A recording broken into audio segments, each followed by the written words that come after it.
রাত 12:02। রাহুল জানত না যে এই স্টেশনে নামা তার জীবনের সবচেয়ে বড় ভুল হতে চলেছে। চারপাশ নিস্তব্ধ, কিন্তু তার হৃৎস্পন্দন বেড়েই চলেছে। সে দেখল স্টেশনের ঘড়ির কাঁটা থমকে আছে। রাহুল নিজেকে স্টেশনের ওপারে দাঁড়িয়ে থাকতে দেখল। এটা কি সত্যি নাকি কোনো দুঃস্বপ্ন?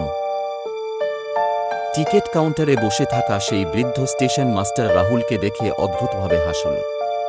সে বলল, রাহুল, এই স্টেশনে যে একবার আসে সে আর ফিরে যায় না। রাহুল ভয় পেয়ে দৌড়াতে শুরু করল, কিন্তু প্ল্যাটফর্মটি যেন শেষই হচ্ছে না। হঠাৎ তার পেছনে একটা ছায়া এসে দাঁড়াল। রাহুল কি পারবে এই অভিশপ্ত স্টেশন থেকে বের হতে? রহস্যের সন্ধান করুন। রাহুল দেখল স্টেশনের পুরনো ঘড়িটির কাঁটা এখন উল্টো দিকে ঘুরছে। প্রতিটি সেকেন্ড যেন তাকে এক গভীর অন্ধকারের দিকে টেনে নিয়ে যাচ্ছে। হঠাৎ সে দেখল কুয়াশার ভেতর থেকে অনেকগুলো হাত তার দিকে এগিয়ে আসছে। রাহুল কি পারবে এই মরণ ফাঁদ থেকে বাঁচতে? নাকি সেও এই স্টেশনের এক চিরস্থায়ী যাত্রী হয়ে যাবে? রহস্য আরও ঘনীভূত হচ্ছে। রাহুল স্টেশনের ওয়েটিং রুমে ঢুকল। সেখানে ধুলো জমা একটি বেঞ্চের ওপর একটি পুরনো খবরের কাগজ পড়েছিল।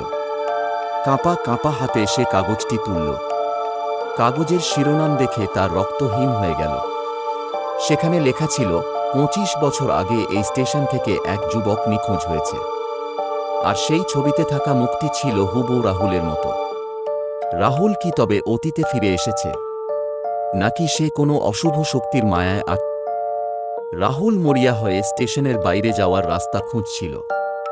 হঠাৎ সে দেখল একটি দরজা, যার ওপরে লেখা এক্সিট। সে এক ছুটে সেই দরজার ওপাশে গেল, কিন্তু অবাক হয়ে দেখল সে আবার সেই একই প্ল্যাটফর্মে ফিরে এসেছে। সেখানে বেঞ্চের ওপরে পড়ে আছে তার নিজের ব্যাগ। এটা কিভাবে সম্ভব?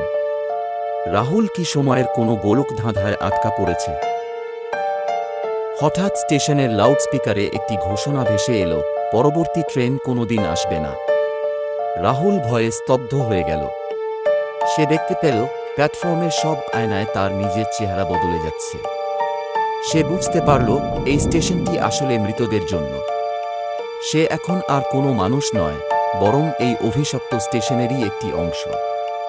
রাহুল কি কোনোদিন মুক্তি পাবে?